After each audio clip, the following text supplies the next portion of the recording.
So what is the difference between a funnel and a website? Well, it is very simple. The website itself, the idea there is that you have a navigation and navigate people throughout the different pages throughout the design so they can find the information they need. And the funnel, the flow is from one page to another, to another, to another, to follow a specific flow that you want to get the people to go from. And the funnel has a global header, which is the navigation, obviously very important, and a global footer.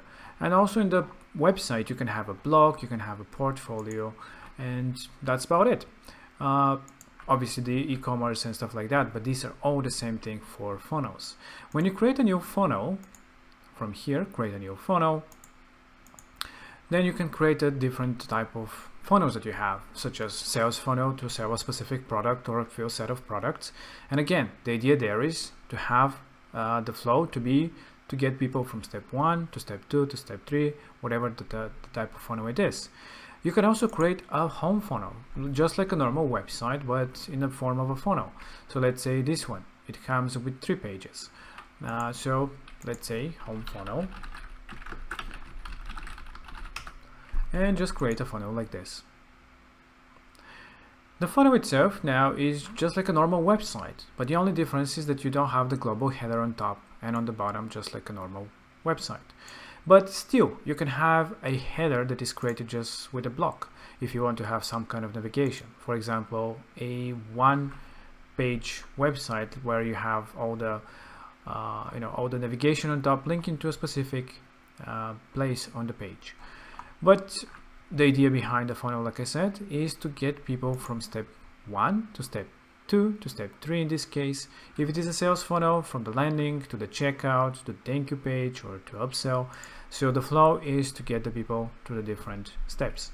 In this case, you can set up the funnel to be just like a normal landing page for a website and have the most important call to action, which in this case is get in touch, to go to the next step, which is the get in touch, a form where people can submit and contact with the business.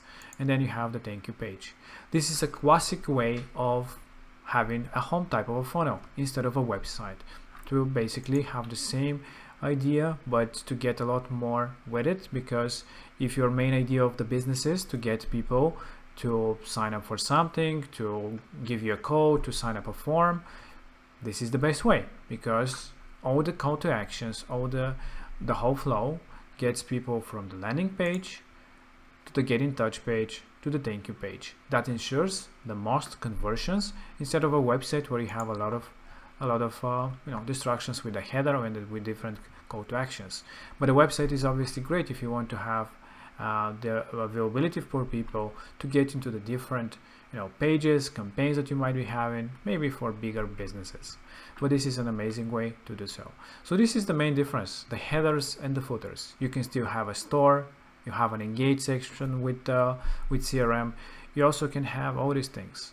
And of course you don't have a block, because the block is part of the website. It is a characteristic of a website, not of a funnel, where the funnel obviously needs the flow. And of course, a funnel can in many cases be a lot better than a website for a business, because you can do the A/B testing, you get better conversion rates, which the business obviously needs. If it is a sales funnels, you can do A/B testing on top of the one-click upsells and downsells. So let's say that we build a funnel, I don't know, for a clock, like this, and you can see inside that in the sales funnel, you have obviously the landing page where you're selling a product or a set of products. And then in the funnel itself, you have the checkout. There you can add another step, which is the one-click upsell and downsell, something that you cannot do usually with a normal website. But here you have this opportunity on top of the A/B testing, the conversion tracking, the audio analytics. And this is such an amazing way, and you can do for many funnels for you and for other customers that you might have. And you can add any type of steps into your funnels, connect a domain, and just like a normal website, have all these amazing things, integrations, CRM, e-commerce, but for specific campaign or specific type of thing that you want to promote. So this is the main difference between the funnels and the websites. In many cases, the funnels can be a lot better for a business. So explore what kind of needs you have your business or your customers to make sure that you create the best website or the best funnel for their needs.